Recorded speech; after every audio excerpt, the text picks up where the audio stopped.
You are bleeding power right now. Every time you post about your goals, every time you seek a pat on the back, every time you check your screen to see who is watching you, you are taking your ambition and throwing it into a bottomless pit of cheap dopamine. In a world addicted to attention, being seen is a disease. The loudest guy in the room is just a beggar holding a microphone. But the most dangerous people in the world, they don't announce their moves. They don't need your applause. They do something else, something that terrifies the weak. They disappear. Look at your current reality. You are exhausted, yet you are achieving nothing. You tell everyone your plans, hoping for a clap, a nod, a temporary high. But deep down, in the quiet moments when the screen goes black, the truth hunts you down. You are standing perfectly still. You are caught in a suffocating web of noise, trading your endless potential for a few seconds of validation. You feel hollow inside. Every single day is a predictable loop, scrolling, talking, dreaming, followed by the crushing, heavy weight of remaining exactly the same. The world is so loud, and you are drowning in it. You are completely paralyzed by the opinions of people you don't even respect. It is time to meet Elias. Elias was a mirror image of you. Smart enough to know he was destined to conquer, but weak enough to need everyone to witness it. He wore the mask of the ambitious hustler. He talked endlessly about the empires he was going to build, the physical shape he was going to achieve, the unstoppable man he was destined to become. But it was all just noise, until the noise came to a violent end. The turning point wasn't a tragedy. It was a humiliation. Elias sat at a dinner table, surrounded by his peers. He started pitching his grand vision, looking around the table, begging for their awe, but nobody was amazed. Instead, a friend gave him a slow, patronizing nod, a quiet, pitying smile. They weren't looking at a conqueror. They were looking at a clown. The realization hit Elias like a physical blow to the jaw. Nobody believed him. He was a walking joke.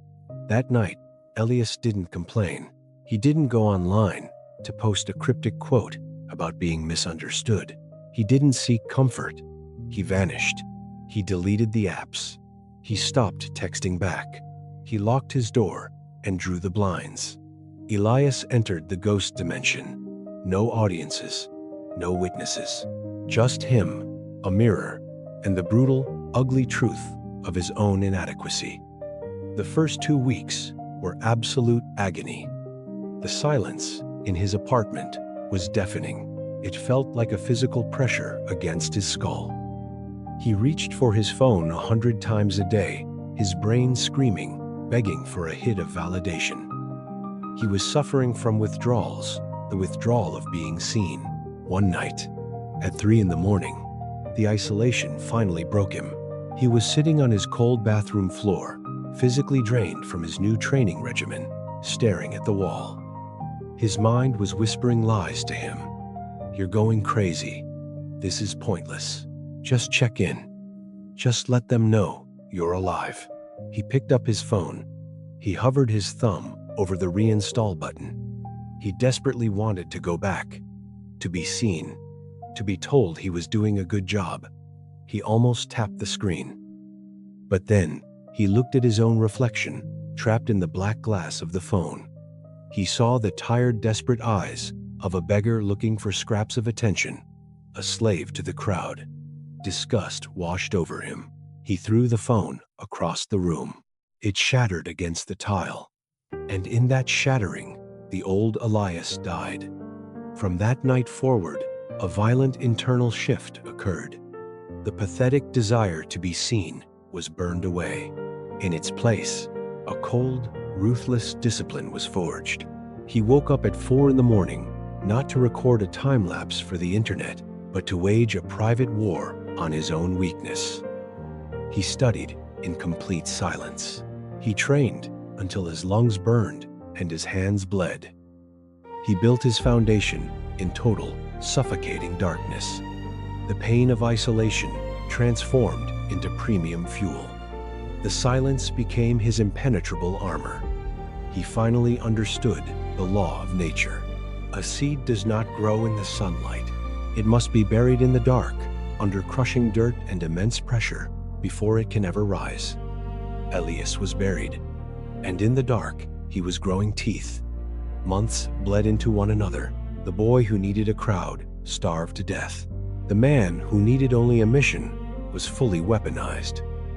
6 months later, the door finally unlocked. Elias walked back into the world. He didn't announce his return. He didn't throw a party. He simply appeared. He walked into a room with the exact same people from 6 months ago, but the atmosphere instantly fractured. People looked at him, and the casual jokes died in their throats. He was physically hardened. His posture was imposing, but it was his eyes that stopped them cold. They were completely devoid of the need to please. He didn't smile for their approval. He didn't try to fit into their conversations. He spoke less, but when he opened his mouth, the entire room stopped breathing to listen. The pitying smiles from 6 months ago were entirely eradicated, replaced by something primal, something unspoken, respect, and a shadow of fear. Elias hadn't said a single word about his accomplishments. He didn't have to. He didn't demand their respect. His sheer presence extracted it from them. He had become dangerous, not because he was loud, but because he no longer needed them. He had mastered himself in the dark, and now the light belonged to him. The world does not respect the noise. It respects the silence that precedes the strike. Stop bleeding your energy to a crowd that doesn't care about you. Stop seeking permission to be great. If you want to be powerful, you must first learn to be invisible. Give them your absence, and they will fear your return. You have a choice right now, in this exact second. You can close this video, open another app, and keep begging the world for permission to exist. You can remain a slave to the spotlight, or you can step into the dark. You can disappear for 6 months. Cut the noise, starve your distractions. Do the brutal, lonely, unglamorous work when absolutely nobody is watching. Who will you be when you finally step back into the light?